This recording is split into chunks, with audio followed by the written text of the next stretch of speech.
quelque chose qu'ils ne pourront jamais nous enlever. Sur l'argent, Rio Tinto vaut 345 milliards. On ne les essayera pas sur l'argent, mais il y a quelque chose qui nous prendront jamais. Notre capacité à être ensemble, puis livrer une juste cause, puis le faire ensemble. Ça, c'est Marc Maltais, le président du syndicat des travailleurs de Rio Tinto à Alcan à Alma, qui était à Tout le monde en parle hier soir. Bonne prestation. M. Maltais a réussi à ramasser tout ça là, en l'espace de quelques secondes seulement, mais ça n'a pas été très long. Le principal intéressé est en ligne ce matin. M. Maltais, bonjour. Bon matin, M. Arcan. Bon, vous êtes content de ce que ça a donné? Oui, je suis très content de ce que ça a donné, parce qu'effectivement, c'était un panel à 3, donc ça réduisait d'autant notre possibilité justement de faire connaître nos enjeux. C'est pour ça que le plan de communication qu'on a depuis le début, justement, des négociations, je pense qu'il a bien fait l'ouvrage. Les arguments, l'essentiel du message que l'on voulait livrer, ça résistait au montage. Donc, je suis très heureux de comment ça s'est passé. Oui, vous avez bien résumé l'histoire. Bon, vous pensez que ça va avoir quel impact, ça? Écoutez, comme de fait, je pense que tout le monde cherche la fameuse prise de soumission ultime, dans le fond, qu'on fasse quelque chose, puis que Rio Tinto dise « Oups, on s'est trompé, puis on va négocier de bonne foi ». On aimerait tous trouver cette formule miracle-là. Mais malheureusement, ça marche pas comme ça.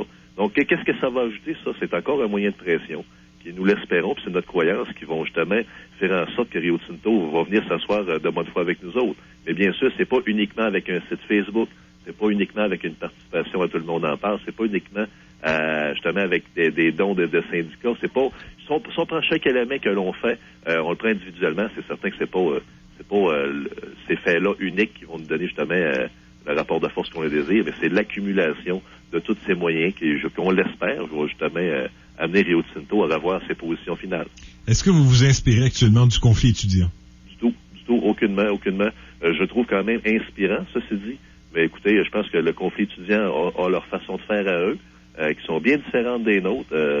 Mais je trouve que ces jeunes-là, je vous dirais que je les trouve inspirants, puis je suis content du système d'éducation du Québec. Quand je les entends parler, puis d'ailleurs, quand je vois leur succès, parce qu'il y a eu des développements majeurs, moi, je trouve ça le fun de voir qu'est-ce qui va être le Québec avec les leaders de demain. Pour en avoir rencontré plusieurs, je peux dire une chose, je pense qu'on va être en de bonnes mains. Les jeunes se réveillent, les jeunes sont allumés, sont éduqués, ils savent quoi faire, puis justement, ils utilisent tous les moyens à leur disposition. Je les trouve très intelligents puis très articulés. En tout cas, j'ai bien hâte de voir dans une dizaine d'années, mais qu'ils prennent justement des postes de pouvoir, j'espère en politique, puis qu'ils soient impliqués dans la communauté civile. Ça nous fait voir des beaux jours. Ouais, je nuançais par exemple pour ceux qui renonçaient à dénoncer là, l'usage de la force, de la brutalité, mais ce que je voulais dire par là, c'est que vous voyez que ça a pris un tiers assis à la table, c'est-à-dire les grandes centrales syndicales, pour faire comprendre aux jeunes que dans le fond, il fallait mettre un peu d'eau dans son vin.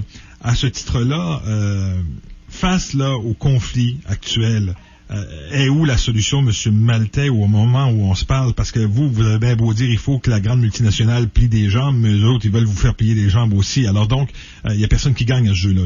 Non, puis effectivement, puis pour une raison qui est bien simple, à l'heure actuelle, puis c'est ce qu'on expliquait à l'émission Tout le monde en parle, le rapport de force traditionnel est absent. À l'heure actuelle, il y a juste un côté qui vit des pressions, c'est les syndiqués. Au moment où on se parle, Rio Tinto, à vendre du courant, à raison de 55 millions de dollars depuis le début du conflit, ne souffre pas. Donc, pour eux autres, effectivement, il n'y a aucun intérêt de négocier. Ils vont utiliser le temps pour nous essouffler. Parce qu'ils perdent encore beaucoup moins d'argent que les travailleurs. Mais à ce titre-là, c'est juste le gouvernement qui peut régler ça. Ça fait que dans le fond, vous tournez vers le gouvernement puis vous lâchez pas le gouvernement parce que vous pouvez pas jouer sur 24 fronts en même temps, là. Non, mais effectivement, en fait, je dirais qu'on joue sur le gouvernement. Rio Tinto est une compagnie qui, justement, est très intéressée par l'énergie et les ressources, entre autres, les ressources minérales. Donc, si cette compagnie-là va avoir des bonnes ententes avec notre gouvernement du Québec, il devra avoir justement l'approbation encore l'appui populaire, c'est ce qu'on pense. Donc, en ce sens-là, oui, le gouvernement peut être un élément majeur, on le pense. On pense qu'il devrait l'être. Mais Rio Tinto peut s'autodiscipliner elle-même, justement, si elle voit à long terme des conséquences, justement, de la mauvaise image qu'elle a aujourd'hui dans nos populations. Je pense que c'est important de maintenir justement la pression sur cet aspect-là. Hier, vous avez, à Tout le monde en parle, parlé encore de la sous-traitance et vous avez employé le terme « cheap labor ». Est-ce que vous savez que ça dérange des gens quand vous parlez de « cheap labor », des gens qui travaillent pour différentes entreprises de la région qui fournissent donc des services à Rio Tinto? Oui, je sais que ça irrite. Puis ceux qui me connaissent vous le diront. Moi, j'ai pas la langue de bois, moi. Quand je vois dans les usines, là, je parle pas de j'ai entendu dire ou de rumeurs ou de grands principes. Moi, quand je vois les jobs au centre de revêtement des cuves, des gens 30 $ de l'heure qui ont été remplacés par des gens 14 $ de l'heure, je suis pas gêné d'utiliser le mot cheap labor. Cheap labor, ça veut dire travail à rabais, travail pas cher. C'est de ça dont il est question. D'autre part, puis je l'ai bien campé aussi à l'émission, on n'est pas contre les fournisseurs de services. On n'est pas contre les gens qui fournissent des biens ou même qui ont des expertises que l'on n'a pas, qu'eux autres, très régulièrement, puis je dirais dans la majorité des cas, sont mieux payés même que des gens de Rio Tinto. Vous en avez contre le fait que quand quelqu'un prend sa retraite, on décide de pas combler le poste à l'interne, puis qu'on décide de confier le poste à de la sous-traitance? Oui, puis je suis très conscient que des petites PME ne peuvent pas donner des salaires que l'on a, nous autres, dans la grande entreprise. On le sait, ça. On n'est pas des utopistes, là. On comprend bien ça, mais on sait aussi que ces petites PME-là n'ont pas les avantages que Rio Tinto a. Dans le fond, pourquoi Rio Tinto, d'autre part, pourquoi on s'acharne à exiger justement d'avoir des retours dans nos communautés? C'est parce que ces emplois-là sont hautement subventionnés. On fait des prêts sans intérêt, on donne des exemptions fiscales. C'est pour ça. Puis ça, là, on le sait aussi. Puis on le répète d'ailleurs, que les autres petites PME n'ont pas ces avantages-là. Mais... Donc, on serait pas légitimé de leur demander, dans le fond, des mêmes conditions que l'on obtient de Rio Tinto parce qu'ils sont dans un autre contexte. Mais c'est quoi la concession que Rio Tinto a fait à la table de négociation là-dessus? Parce qu'ils nous ont bien dit qu'ils garantissaient finalement les emplois pour tous les travailleurs qui étaient actuellement présents. À l'heure actuelle, puis comme de fait, c'est pour ça que dans le fond, on dit qu'on se bat pour notre communauté. Nous autres, là, puis donc, moi, puis la majorité de nos membres, on a la garantie d'emploi. Ça, on a compris. Nous autres, on va prendre notre retraite pour Rio Tinto. Eux autres, qu'est-ce qu'ils veulent pas nous garantir? Eux autres, qu'est-ce qu'ils disent, Rio Tinto? On est prêt à garantir des emplois directs. Maintenant, les emplois directs, le grand malheur, c'est que c'est pas la majorité des emplois chez Rio Tinto à Alma qui sont des emplois directs. Donc, la majorité de nos emplois ne seraient pas protégés. D'autre part, ces emplois directs-là, Rio Tinto a encore toute la latitude pour les réorganiser, pour en faire des emplois indirects, dans le fond.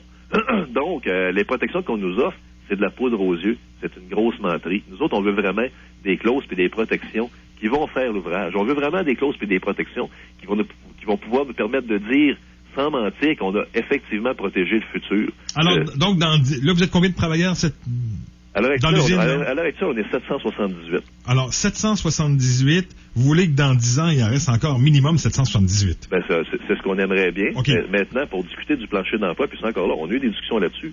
Mais ce qu'on a dit du côté de Rio Tinto, c'est que peu importe quel est le chiffre, la réponse, ça va être non. Puis d'autre part, il faut le répéter, nous autres, on n'en fera pas de fixation du plancher d'emploi, là. Peu importe la façon dont on va être capable de garantir des bons emplois pour le futur, nous autres, on est discutable, on est jasable, on est ouvert à le faire. Maintenant, à l'heure actuelle, le problème, pourquoi ça n'avance pas, c'est que Rio Tinto n'a aucun désir, n'a aucun intérêt à venir négocier. Elle va utiliser le temps pour nous mettre à genoux. C'est la seule, tant et aussi longtemps que Rio Tinto va faire de l'argent à maintenir les opérations juste au tiers de sa capacité, il n'y en aura pas de négociation. Quand vous êtes allé à la table de négociation la dernière fois, c'est quoi que vous avez proposé? Rio Tinto se plaignait qu'on sortait des grands thèmes qui existaient nulle part. Qu'on voulait justement réinventer le Code du travail du Québec. On les a pris au mot. On a pris une clause de convention qui existe dans une entreprise ici au Québec qui s'appelle Ciment Québec.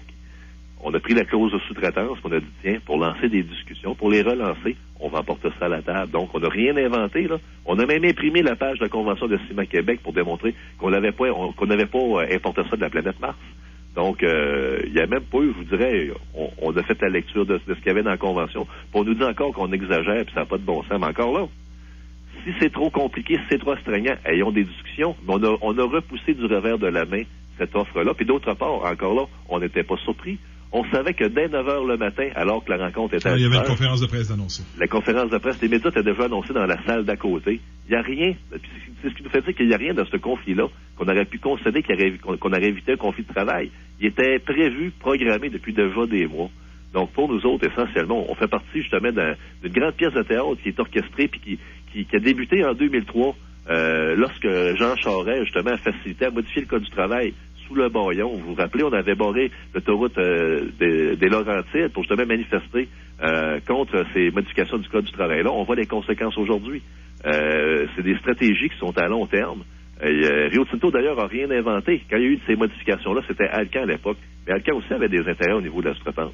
Donc, le patronage, on connaît aujourd'hui les conséquences du patronage qui est démontré par le Parti libéral. Merci, M. Maltais.